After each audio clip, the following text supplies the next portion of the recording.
Hello दोस्तों, आपके अपने यूट्यूब चैनल परवाना धुन में स्वागत है। तो आइए आज के इस वीडियो में एक सुपर हिट बेहतरीन सॉन्ग लेकर आया हूं और ये सॉन्ग भाई बहन का सॉन्ग है, रक्षाबंधन का सॉन्ग है। तो आप लोगों को फ्री देने वाला हूं, डबिंग और लिरिक्स के साथ बताने वाला हूं और ये न्यू ट्रैक है, किसी का ट्रैक नहीं है। अगर आप लोग इसे गाना चाहते हैं तो गा सकते हैं, कोई पेमेंट नहीं लगेगा। तो आइए मैं इसका डबिंग दे रहा हूँ। सबसे पहले आप लोगों से एक छोटी सी रिक्वेस्ट है कि अगर मेरे चैनल पर नए हैं तो मेरे चैनल को सब्सक्राइब कर दें, ताकि कोई भी हिट मैटर लेकर आऊँ तो सबसे पहले आप लोगों के पास नोटिफिकेशन पहुँचे। तो आइए मैं इसका डबिंग दे रहा हूँ। लागता कि सुनाया सो रही मोर कलाई, लागता कि सुनाया सो रही मोर कलाई, दीदी गाँव में कैसे के जाई रे माई, दीदी गाँव में कैसे के जाई रे माई।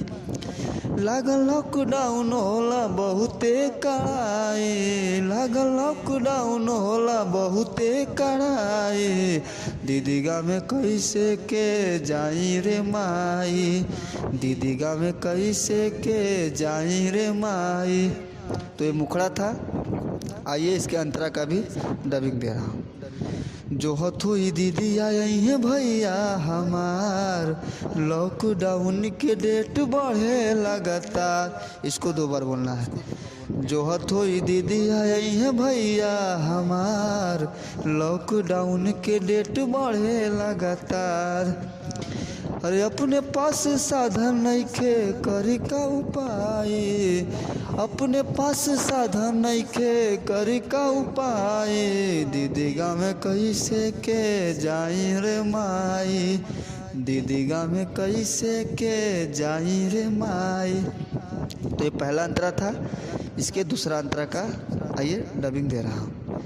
बहनिया हमार लगवले होई आस रे, साला कोरोना कई दिहलस निराश रे, बहनिया हमार लगवले होई आस रे, साला कोरोना कई दिहलस निराश रे।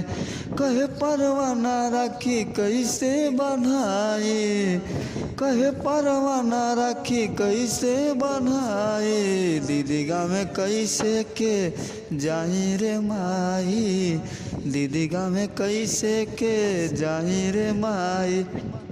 अगर वीडियो आप लोगों को अच्छा लगे तो प्लीज़ लाइक करना, चैनल को सब्सक्राइब करना और शेयर करना ना भूलें। धन्यवाद।